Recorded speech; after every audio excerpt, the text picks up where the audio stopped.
ખંભાત નગરપાલિકાને ગુજરાત હાઈકોર્ટે લપડાક લગાવી 11 કરોડથી વધુ રકમ પેન્શનર્સને ચૂકવવાના આદેશ આપ્યા છે. ખંભાત પાલિકાના સત્તાધીશોમાં આયોજનનો અભાવ છે. પાલિકાએ 10 કરોડથી વધુનું વીજ બિલ ભર્યું જ નથી. શહેરીજનો મુશ્કેલીમાં મુકાય તેવી સ્થિતિના એંધાણ છે. બીજી તરફ પાલિકાની આર્થિક સ્થિતિ અત્યંત કફોડી છે. પાલિકાના કર્મીઓનો 3 મહિનાથી પગાર નથી ચૂકવાયો. પૂર્વ સત્તાધીશોના મનસ્વી નિર્ણયથી વલણથી સ્થિતિ ડામાડોળ થઈ ચૂકી છે.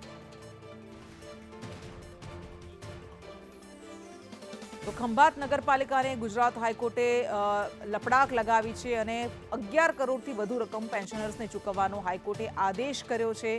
10 કરોડથી વધુનું વીજ બિલ ખંભાત નગરપાલિકાએ ભર્યું જ નથી. એવામાં વધુ 11 કરોડ રકમ પેન્શનર્સને ચૂકવવાનો હાઈકોર્ટે આદેશ કર્યો. એક તરફ નગરપાલિકાની આર્થિક સ્થિતિ અત્યંત ડામાડોળ છે. આ બધા વચ્ચે આ વીજ બિલ નથી ભર્યું અને હવે પેન્શનર્સને રકમ ચૂકવવાનો આદેશ કરતા ખળભળાટ મચ્યો છે.